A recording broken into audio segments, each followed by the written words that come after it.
So welcome everybody. It's a real pleasure to talk to you about exoplanet revolution. So I must say as an introduction that astrophysics in the last 25 years has experienced many revolutions, and we have rescaled the size and the whole timeline of the universe.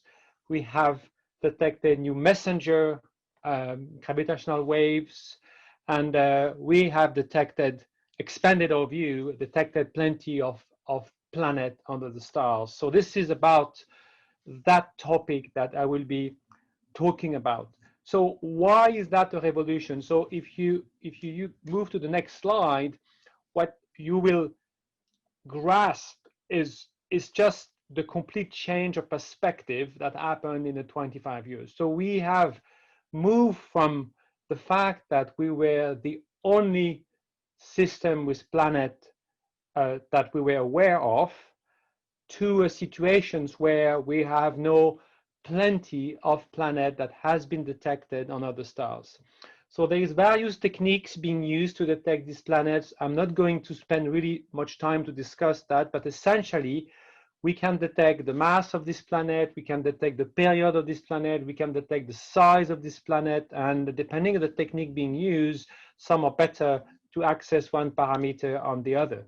What you do see on this diagram is the start of this adventure was very slow, because for some time a lot of people were very skeptical of the first discoveries, and things really completely changed when we started to have various different ways to detect this planet as essentially two completely different techniques that demonstrate that this planet were real. And here we're talking about the technique we have been using, which is called the radial velocity, that measures the mass of the planet and detect the motion into the star or change of the velocity of the star. And the other one is you get lucky, you get the planet going just right in front of the star, which is called the transit. And then we moved to space, and when we went to space, I think we had really an explosion of number of discovery here, and that's what this diagram is trying to give you an idea about. Moving from very few planets before the beginning of 21st centuries, right now we have really thousands of planets, and it's not anymore detecting the planet that matters, it's really trying to understand what they are. So I will try to skip all the historical part of it, and I will move to the situation as it is today, and trying to give you, let's say, an outlook what we have really learned about exoplanets, this planet on other stars, what we have learned on solar systems, and why, in a way, it was a complete surprise. So on the next slide, you will have kind of a complex diagram with essentially three parameters that have this plotted. One is the period of the planet in days.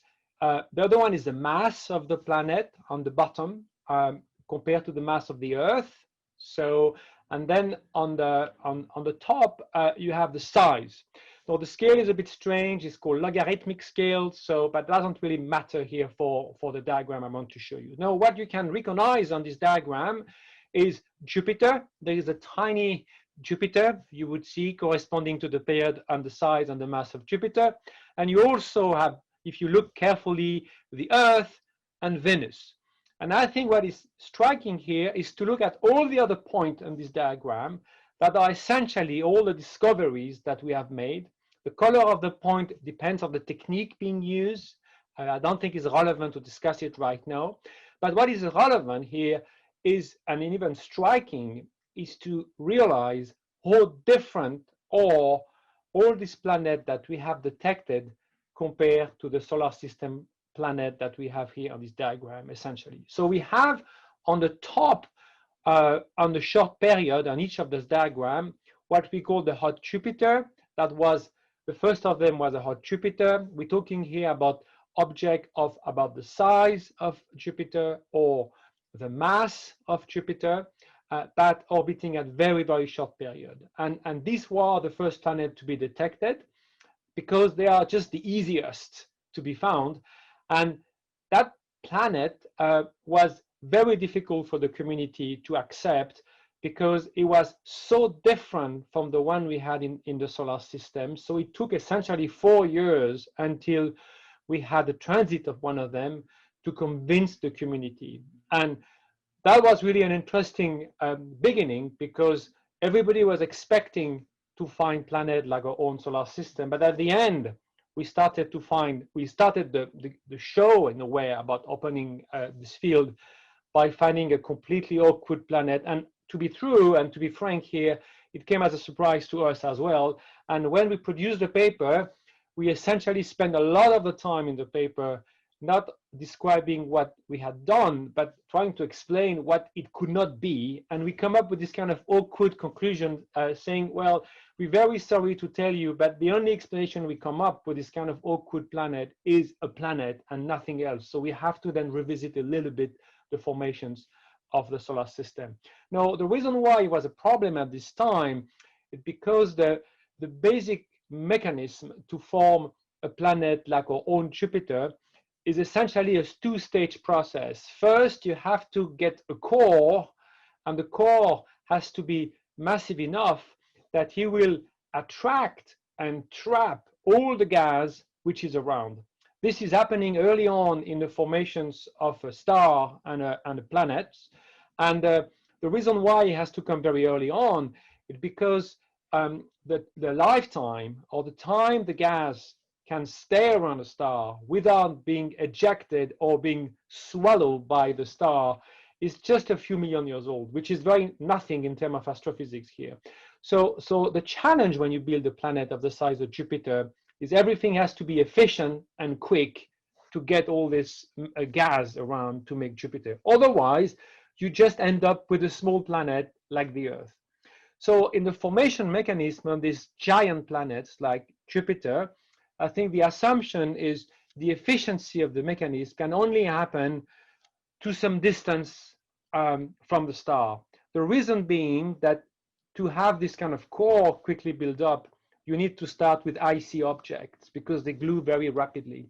And this icy object can only be found beyond what's called the ice line, which essentially is beyond Mars.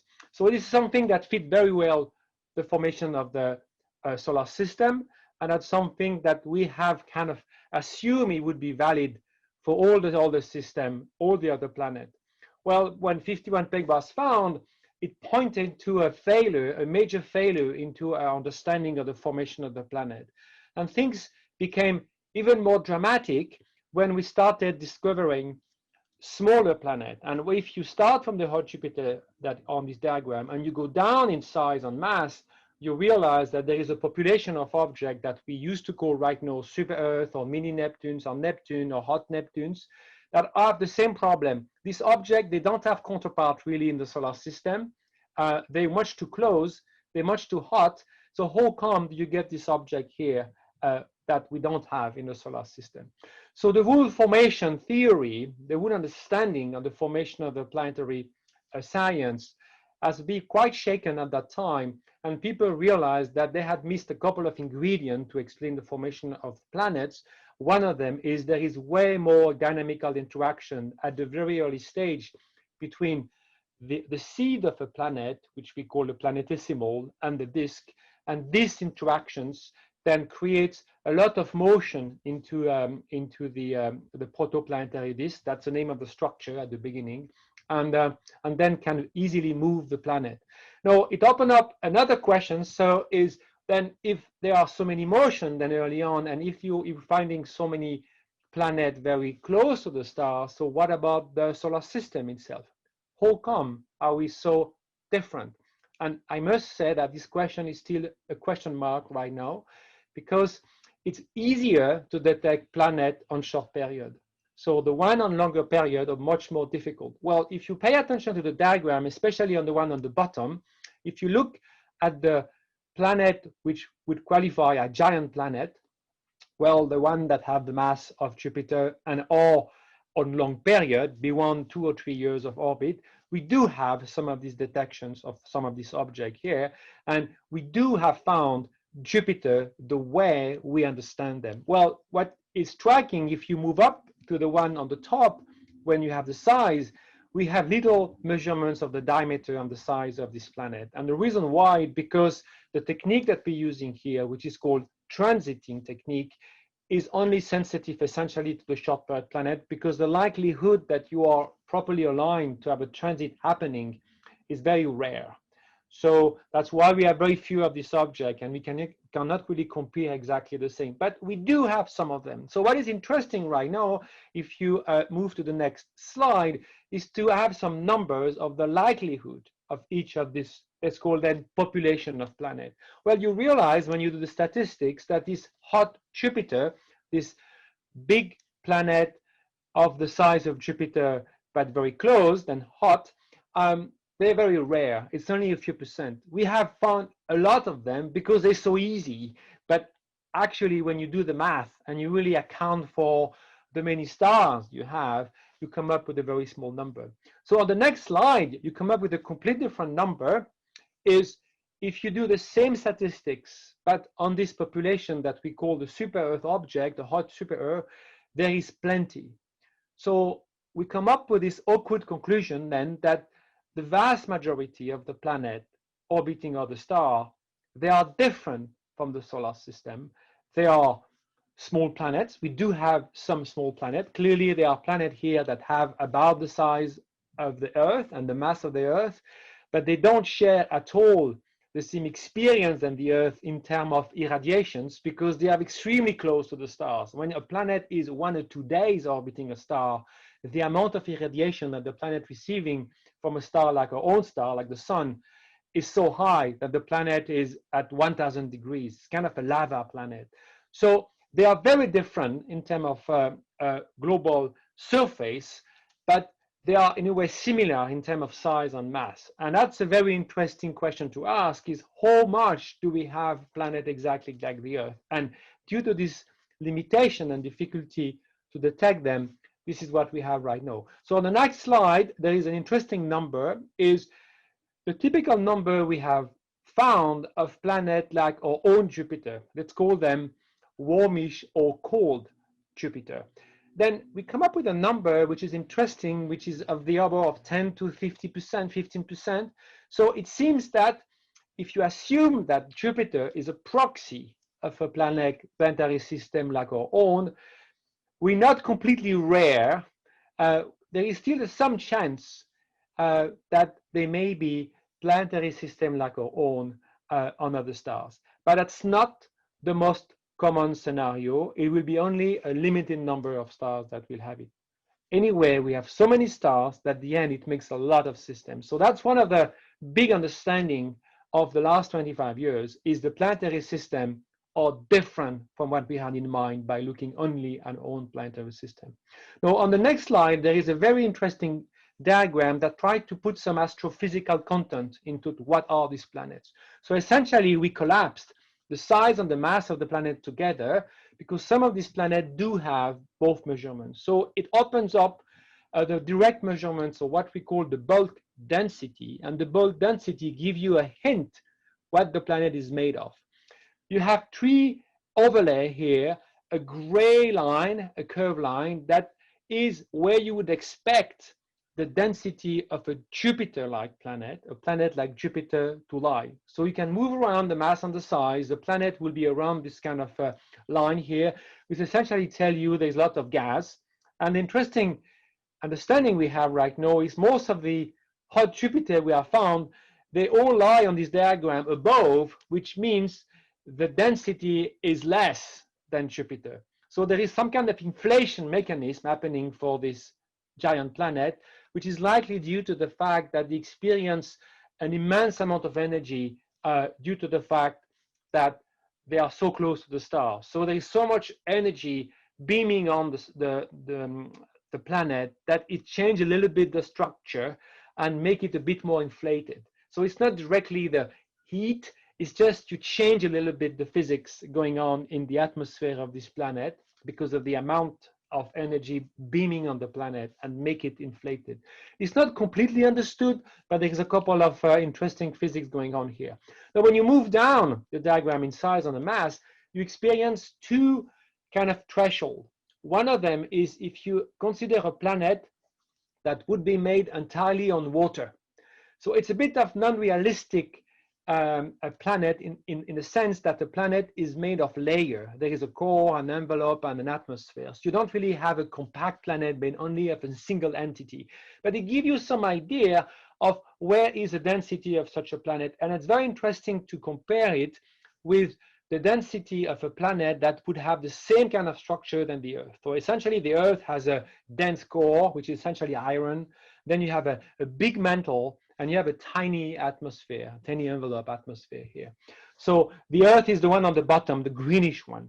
So you see that depending on where the planet is built, the planet can be more like a giant, maybe more like the Earth, or something in between that could be a mix of the two. You may have heard that we're talking sometimes about water world, which is kind of the gigantic planet with oceans of maybe 1,000 kilometers deep.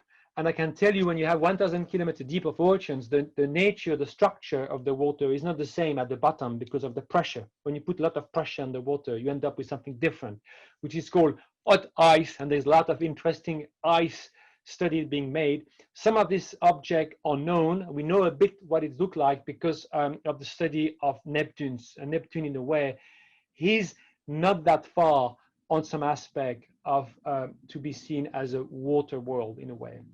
So this immense diversity of planet is fascinating because it breaks a paradigm where we had this strong dividing line between the telluric planet in the solar system, something like Venus, Mars, on Earth, and then the giant planet, and then this kind of intermediate planet that we call ice giants, which is Uranus and Neptune. So we clearly see that nature is way more diverse, and we have a complete diversity and spread of the nature of this planet. And right now, we don't really know exactly how to make the differences between a planet that would lie between a planet like the Earth and planet like a water world. And you see that there's a lot of points here in this diagram that are above the line when you would expect the density of the Earth, but below the one when you would expect the water world. So here you can play a little bit in the way you build up your planets, and you can play and assuming that the core is smaller, the envelope is bigger, and maybe you can have a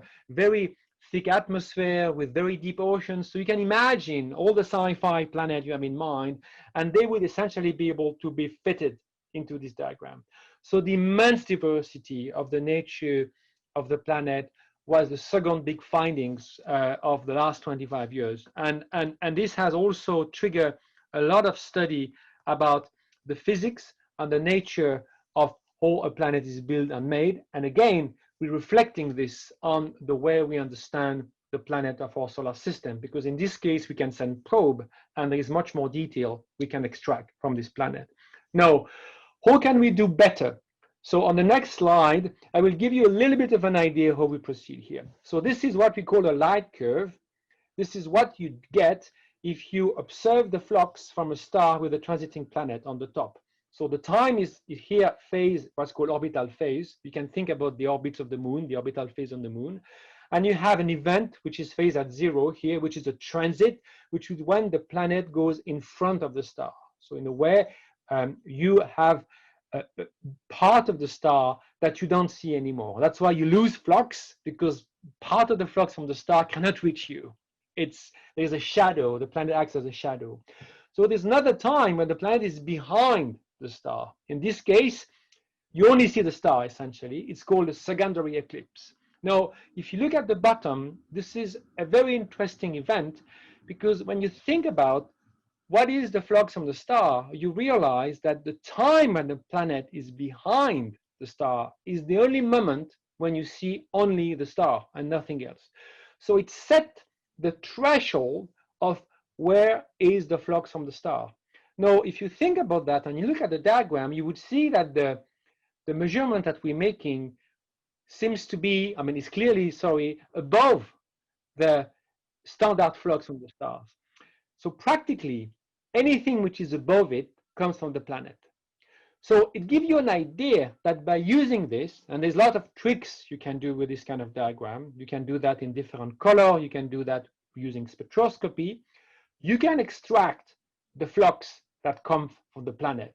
essentially by subtracting the star. So you use the time when the planet is behind, it gives you your 0 point, and all the rest is the planet.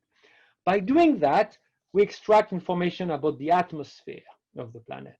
We also extract this information at the time of the transit, because part of the flux is beaming to the atmosphere of the planet, if there is a thick atmosphere, an extended atmosphere.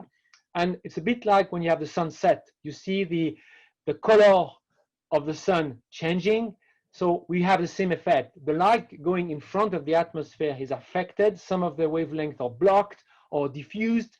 Then we can use these measurements. Combining these measurements at the time of the transit and the one out of the transit, the way we do it, we learn about the atmosphere of a planet. And that's a very interesting concept, that you imagine that all these planets very far away that we don't really see, we can learn the mass, the size, and the atmosphere. And we can even go to the very detail of this atmosphere. We can measure sometimes the wind, we can measure the rotation, we can measure if there are clouds, we can learn something about the surface when there is no atmosphere at all, because depending on the nature of the surface, the color of the planet will not be the same. We all see the color are different of Mars and Venus because they are very completely different kind of structure emitting the light. We do exactly the same here. So there's a lot of work being done along this way.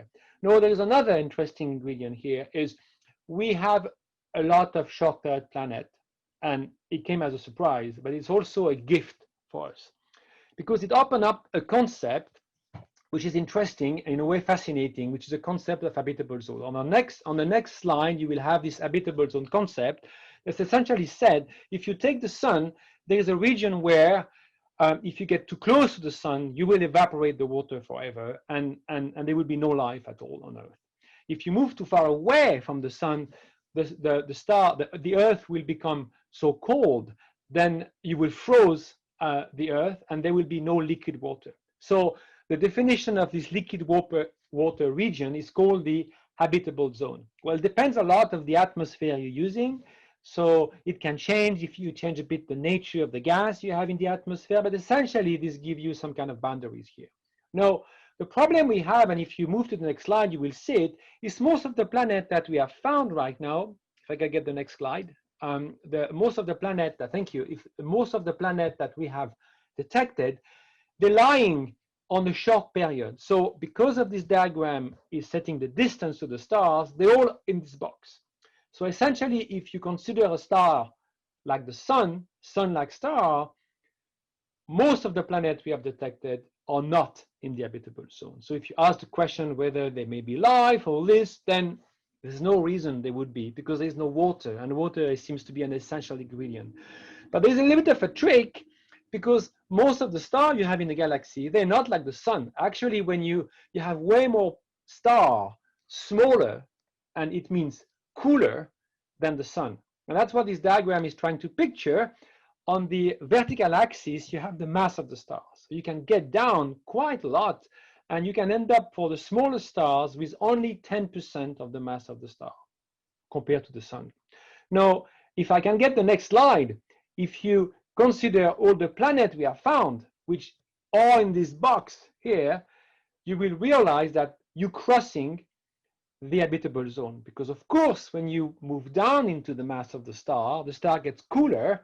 So to get the same amount of irradiations, you have to get closer.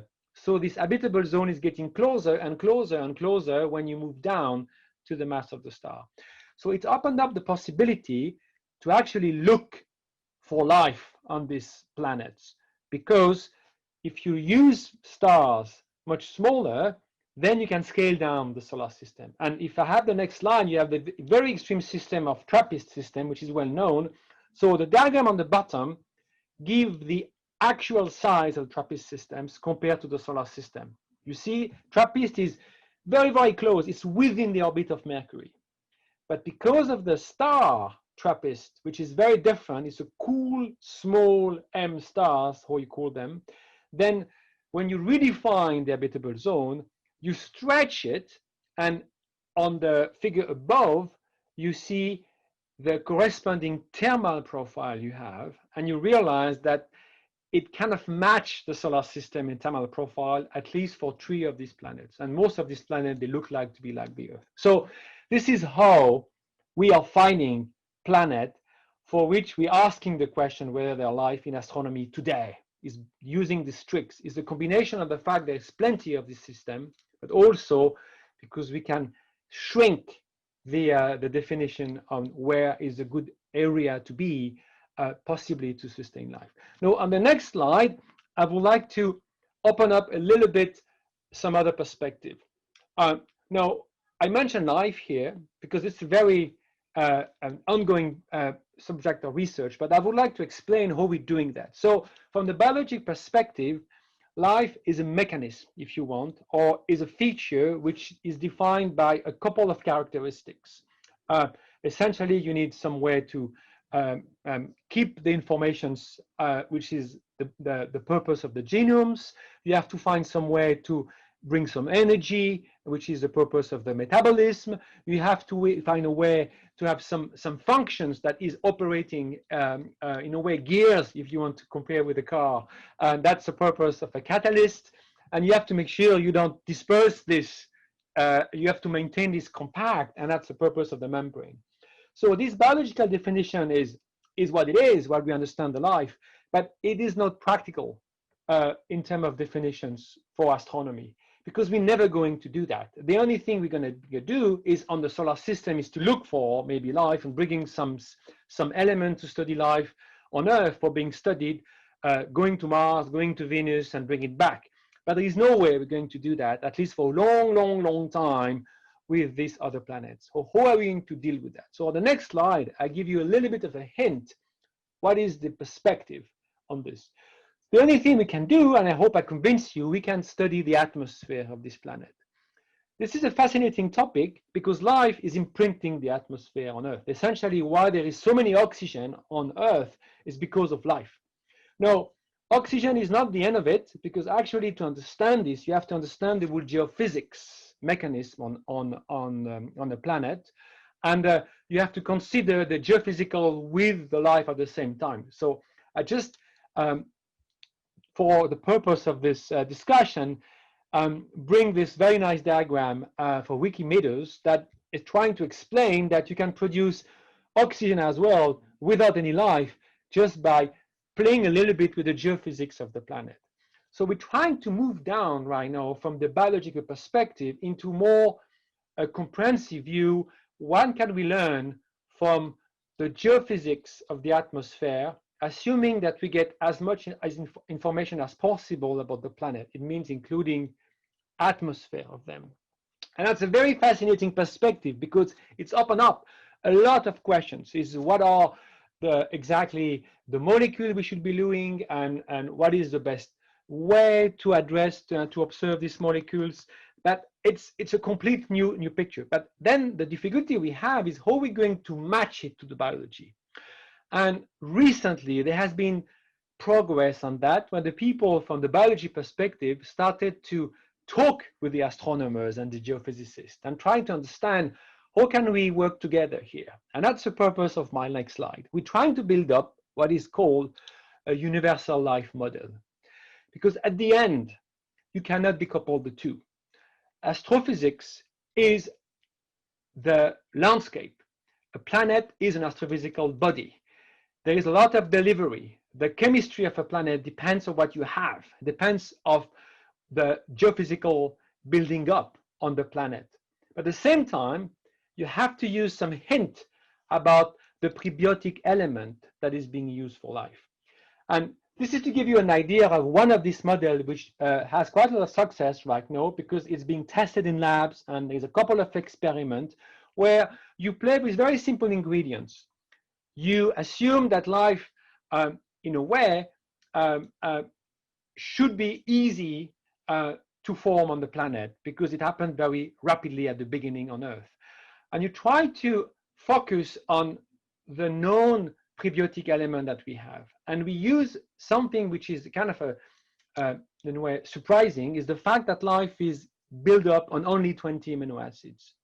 And you come up with a model here that just bring water, SO3. SO3 is volcanic activity. So there is a geophysical and context here you have to bring. HCN is a very interesting element because there's plenty of HCN in the solar system, in Comet, and you can produce HCN also with impact. A kind of a moderate reduced atmosphere, so nothing really special. You get that when you form a planet essentially, and the flux from the star, the light from the star. This brings you the energy. The chemistry going on here is very interesting because it seems to lead this chemistry to the 20 standard amino acid, providing you have the right amount of element and the right amount of flux going on. So this is the kind of work that we're doing. We're trying to bring together life as we know, and at least at the most pristine element of life, and in this case, the amino acid. So it's not life, but it gives you some units at least, and try to connect that with astrophysical observation here. So this is just the beginning. And then we just started to do that in a way a couple of years ago. Now, what I would like you to do right now is trying to project yourself. So in 25 years, we've moved from 0 planet to so many planets right now. And in a way, we've solved one question about, are we alone? What is the nature of this planet? We still need to understand a bit better and to find more Earth-like planet, real Earth-like, what's called Goldilocks planets. And that is going to happen because there's a lot of experiment right now going on this way. Now, we're also spending a lot of time and energy to build up the next facilities that is going to measure this famous atmosphere of the planet. And to give you an idea of the kind of tool that I have in mind, my next line will give you, there's plenty, but I have to pick just two to give you an idea. First, from space, we're moving to a completely new space facilities. So hopefully there will be soon the launch of James Webb Space Telescopes. Is one of the many future facilities that we will be doing. The technology here has helped tremendously astrophysics in the last 25 years, and it will continue. And space is essentially really a fascinating tool that we keep using because we access the infrared, and there's a lot more in terms of precision, so a lot of good stuff in space we can do. But there's something else that we can do. For some of the regime of the wavelength, some of the aspect of the problem we're dealing with, we don't need to go to space, but we need gigantic telescopes. So in a way, we're trying to produce this kind of gigantic cathedral of the science, similar to the accelerators or this big experiment that people are doing on Earth, but from the astrophysical perspective, which is extremely large telescope. So this is one of them. This is the ELT being built on the tip of the mountain in Chile. There's a couple of other telescopes of the same class. This is still the biggest one, but still the same class that will pop up in the next couple of years.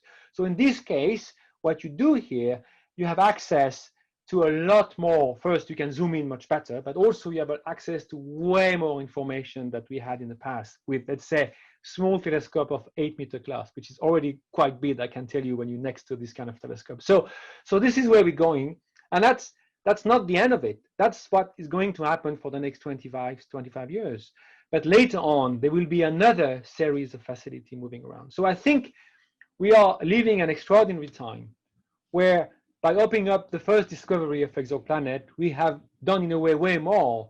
We have opened up a hope to have a better understanding of life globally, where it comes, and the complexity of life, or the possibility of a universal model of life in the universe. And I think the recent discovery of phosphine in Venus give you an idea how this field can be full of surprises. When everybody is looking toward Mars, and they're right to do so, then something is happening on the size of Venus that already almost everybody had forgotten.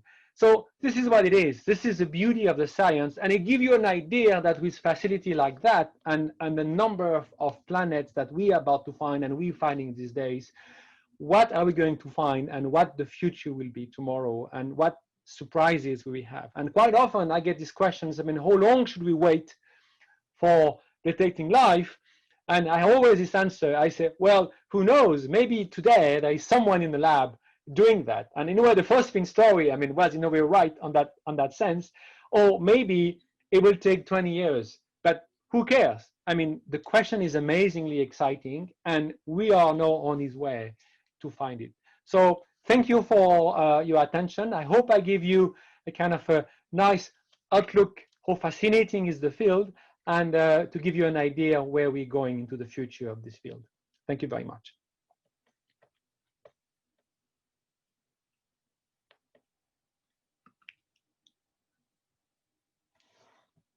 Very much, Didier. That was fascinating, and I can tell you that the audience have been responding all the way through with a huge number of questions. Okay. So I'm going to try and group them into topics for you. Some of them you perhaps answered a little bit as you went along, because the questions came in and then you said something similar. But let me start with the first couple of slides that you showed, in fact, about the distribution of exoplanets and so on. There were several questions along the lines of, to what extent is this distribution biased by the techniques that we use to detect the exoplanets? And you said that the solar system is very unusual. Once you've accounted for the selection bias, I guess you're saying it's unusual because there's such a vast range of things. Any one type of solar system is unusual, but perhaps you could address the selection bias question. Yeah, I think this is a very good question, and I've been trying to describe a little bit what's behind the discoveries of these planets. As I said, a big planet on short orbit is easy to detect with the technique we're using today. So the fact we've picked up this hot Jupiter is absolutely, in a way, if you call it a bias. I don't really like bias, because bias you really don't understand. We understand perfectly that. We used to call that detection threshold. So we know exactly where the detection threshold is. Now, the statistics I show you, they are very complicated to do, and there is a lot of work behind the statistics, and the people that have been doing the statistics, they have carefully considered the threshold. Well, there is many papers, actually. There has been debate about these numbers, but essentially this is a consensus number right now of the community, and people are assessing the likelihood, the thresholds, and all the elements there. Now, it is perfectly true, and I said it, I think, clearly, we don't have right now the capability to detect a planet than the Earth. That's why the diagram is empty here. Well, we don't expect planet like the Earth to be rare, because that would be an awkward situation. But the fact that we know already that about 80% of the star have planet different, use the opposite argument from the solar systems, about 50 to 80%, we can already exclude solar system like our own for these systems. Now, we left still with interesting numbers, certainly between 20 to 30%, and the fact we have 10% of giant planets that kind of look like our giant Jupiter, which are much farther away, give us some hint. So right now, people are kind of doing educated guess, but saying, look, the planetary formation seems to be extremely efficient. So everybody seems to believe whatever you do, when you start forming a star and you end up with a disk, you make a planet. Well, we have a lot, I didn't mention that in these presentations, but we have a lot of picture of what we call protoplanetary disk. We have a great facility called ALMA, which is observing the universe in a millimeter wavelength that is very sensitive to cold object, and these disks are kind of cold, and we're really detecting this early stage. And we know that essentially all the stars have disk. So you would expect that all the stars are making planet. Since we're only picking up 50 to 80% of this planet due to the fact that essentially we have a sensitivity to find it, the educated guess is we may be left with 10 to 20% of systems which are different. Let's look at it. And that's what right now we're doing. So nobody now is claiming that we're unique, but we certainly can conclude that we are not common, because getting to 10, 20% makes us already kind of a little bit out of the main common kind of planet that you can build. Okay. There were some other questions around the types of exoplanets that you've detected, and I'll put these into a sort of compendium for you. Mm-hmm. So there were questions about the biggest and the closest, why the ones we see have short periods, and I think that's because of the difficulty of finding ones with long periods, of course. The effect of the host star, does that affect the type of exoplanet that you find?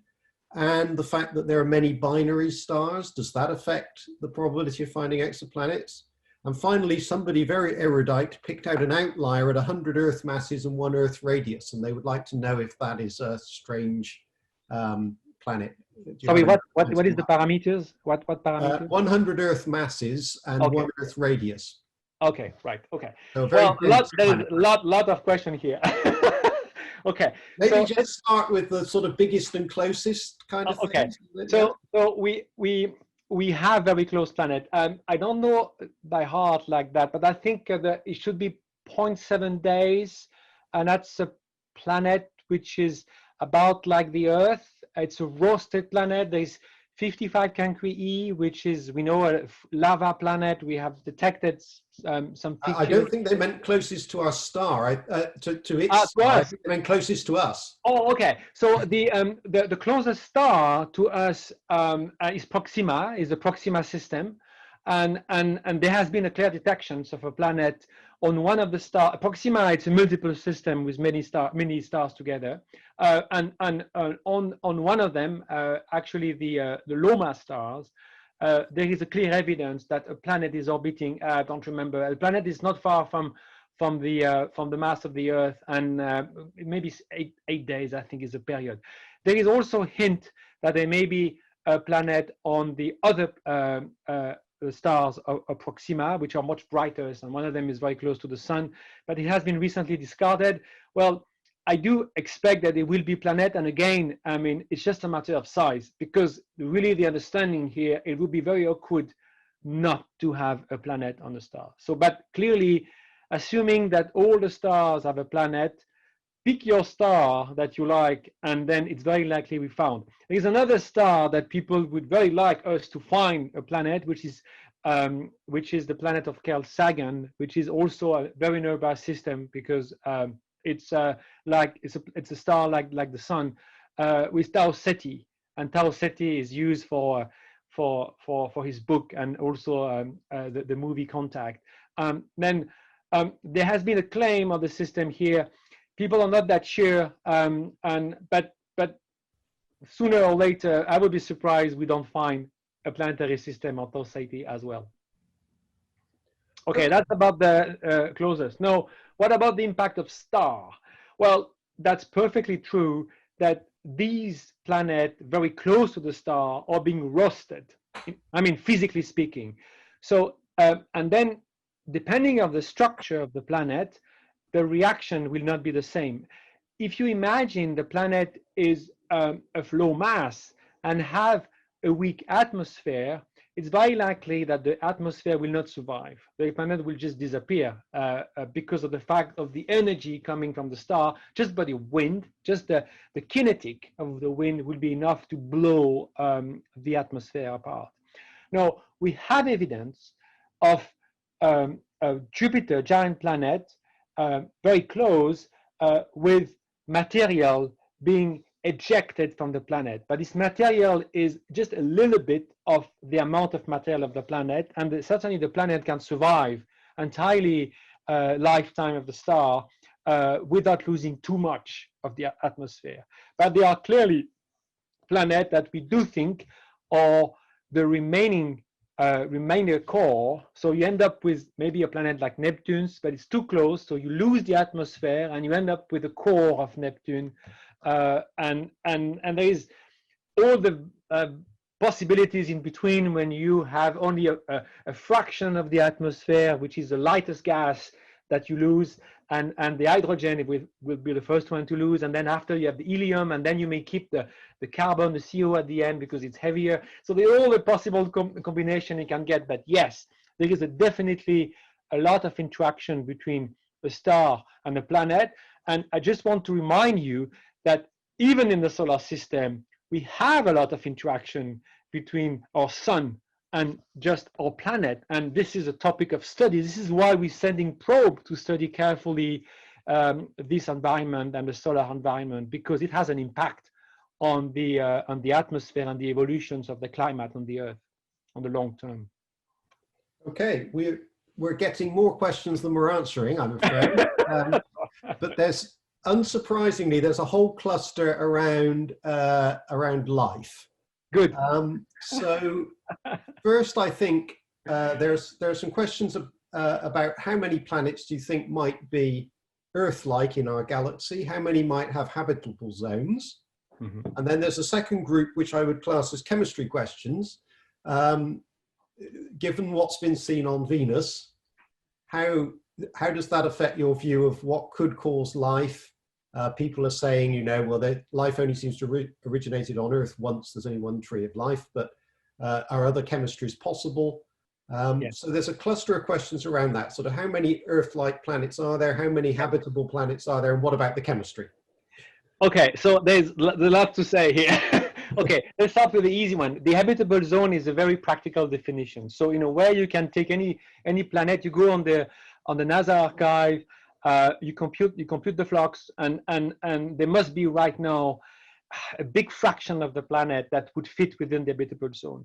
So the problem of this definition, it doesn't consider the planet itself. So you may have hundreds of planets right now that are in the habitable zone. But if you have a planet like Jupiter, which is in the habitable zone, it's irrelevant, because what you would assume is the planet has to be like the Earth. So people arguing that, well, maybe this planet has satellite, and then if the planet is in the habitable zone, the satellite can sustain life. So habitable zone is a very broad definition, and essentially it doesn't tell you anything about life. It just gives you the most extreme conditions where you will have difficulty to suggest life without liquid water. That's the only kind of consensus everybody is saying is without liquid water, it may be difficult just to have any chemistry going on. So, and even you can argue this is wrong, but this is kind of a practical definition you have. No, if you move down and you say, okay, I want more, I want also that the planet has the size of the Earth, then you shrink the number, and we have maybe a dozen of this planet that are within the habitable zone and have, and now comes the interesting elements about the size of the Earth. So when you have a planet which is 50% bigger than the Earth, would that qualify as the Earth, or 80%, or 2 times the size of the Earth?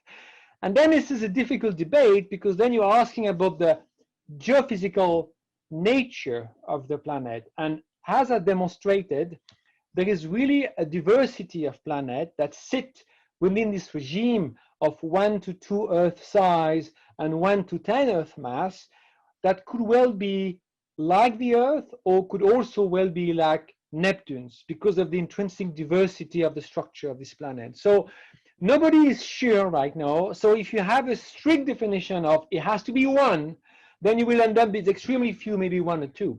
Now, if you add this planet has to get 1 Earth mass and 1 Earth size, and in the habitable zone, right now there is 0. So we have then Earth size and Earth mass, but not in the habitable zone, but altogether right now we don't have any, because of the difficulty to find this planet. But I can tell you, we're working hard to find this system because we're convinced they exist. So it's a matter of time. Now, about then the chemistry. So the chemistry is a very interesting question. So I used to see that as a physicist. For me, life is just chemistry. There's nothing else. But the chemistry gets in a way out of control, in a way that it becomes self-replicating, and you start to have all the ingredients that make it life. We know only one of this chemistry on Earth, and what is amazing is there is only one kind of one kind of life on Earth. They're all based on the DNA. Even the most strange, life, or even pseudo-life, if you look at virus, they made the same way than all the rest. So we know only one right now, and this life that we know about is based on the same units of, I was mentioning, of amino acid. Now, people tend to consider this is a good starting point. Nobody is saying that you may not be able to set up a different kind of chemistry, but there is still some ingredient that will be difficult to avoid. Like water, you need the water. Carbon is everywhere. Carbon is they have carbon everywhere in the universe. So why life will not be based on carbon? It's an amazing chemistry. The carbon is so much flexible. They can have all these different ways to connect with the other particles. So you need carbon here. And then when you just count the other molecule, the other chemistry you have, they all produce and in a massive way by stars. So you will end up with the same kind of ingredient to start with. Now, with the same ingredient, could you get different kind of outcome? And I think this is a very interesting question to ask. Could you get different kind of chemistry that would kind of do like life? Maybe. I'm not a chemist, but I would advise first, let's try to make life as we know it in the labs, because at least we know what to look for. And we have not reached that level. People can produce amino acid, but how do you have this amino acid working together and in a kind of a dirt chemistry, because it has to happen, remember, on a planet and not in the lab. So at the end, you have to get this together. I'm pretty convinced that within a reasonable amount of time, let's say 5-10 years, and that will be solved. And people will have demonstrated there is ways to get life, and in a way by making it in the lab, playing with the chemistry and molecular chemistry here. Now, whether you want to deviate from that and start to play Frankenstein and trying to build up another kind of chemistry that may be some kind of life, it may well happen. It may be a kind of byproduct of that kind of study. It may lead to a completely new kind of interesting chemistry of life that could be a completely a breakthrough for, I mean, just as a medicine, producing new medicines and being helpful for maybe just to cure some diseases. I don't really know. It's so new, all this, but there's something which is sure, is we're going to look for life on Mars, and I hope we will be looking for life on Venus. This first thing is very interesting because in a way it opens up a little bit more the view, and Venus 1 billion years ago was about like the Earth. There's not much difference, and it's the same mass and the same size. The only big difference is that at some point the plate tectonics stops, and then the full CO2 and CO recycling stop working. So you start to kind of getting more and more CO and CO2 in the atmosphere, and then you end up with the Venus we have right now. Now, it may well be the case on Earth at some point. It could be the case because of us, because we keep producing CO2. You need quite a lot to end up the Venus situation. But if you keep going as efficient as we are today and should push the civilization in 1,000 years, and we will definitely reach this level if we don't change the way we just address this. But it could also stop by itself. You know, the plate tectonics is very sensitive. There is not that much that make it work because it's about the chemistry of the Earth. Maybe it will stop, like it stopped on Venus.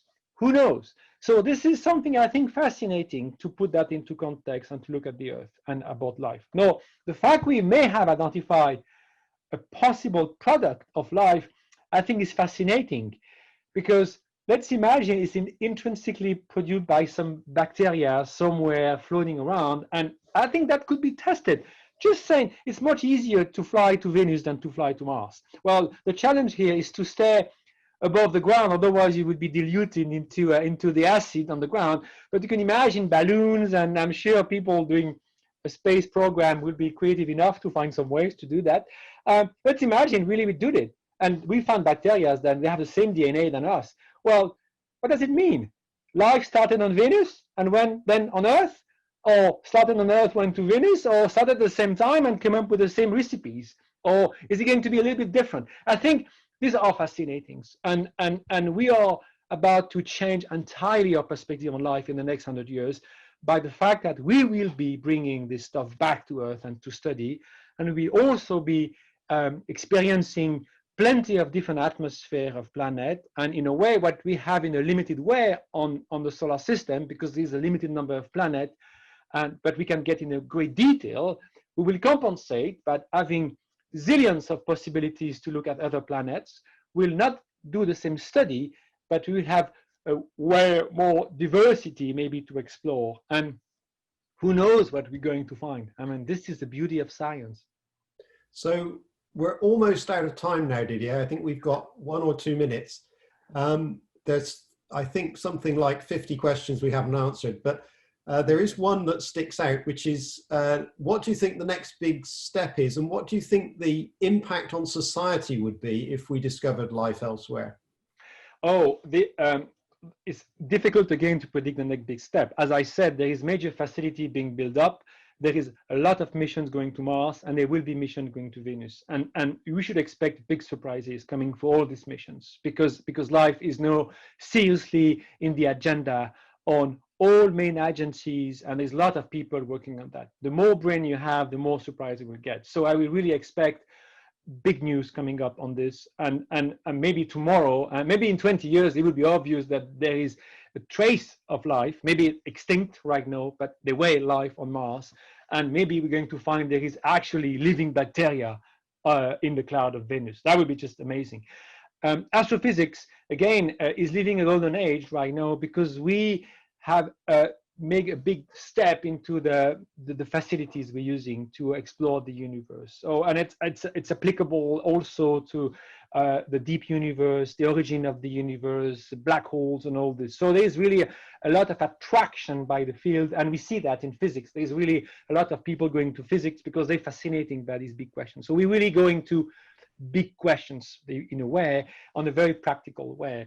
So I really expect a lot from all this development. Now, about the impact on the society, that's a question which it's kind of close to my heart right now, because the society is in a way strange, because there is a kind of a disconnection between the reality of the science and the way the society reacts sometimes. You see that with the global warming. You see all these climato-skeptics and people that just don't believe when there is so much fact about the origin of this global warming that is us, is a much more fun question. It's a whole, in a way, science and the scientific knowledge is captured by the society. And it's not obvious. And we always have the perception as a scientist that, oh, that's fine. I mean, they will understand that. It's not true. And even look at the COVID. I mean, it's all this fake news stuff and all what's going on about maybe we don't need masks, or maybe I can do that because to cure the virus. So it seems that we are an amazing species because we can do something amazing. We create mathematics. We understand now the origin of the universe. We look for life. But at the same time, we behave like dinosaurs because we just don't get this kind of facts into our life. So what is exactly the impact of finding life on another planet? Frankly, I don't know. I would right now much prefer that everybody understand that there is a serious business with the global warming to deal with, because that is very practical right now. And if you get the vast majority of the people on Earth understanding this is really serious business and we should stop arguing whether it's real or not and try to find a solution to that, I think maybe we may have an impact on the finding life on the planet. But otherwise, I don't really know. Okay, thank you, Didier. That was a tough question. I think we're actually over time now. I apologize to all the people that we weren't able to answer, but I'd like to thank Didier for what was an absolutely fascinating presentation and Q&A session, and I'm sure we will see an enormous amount of reaction from the audience.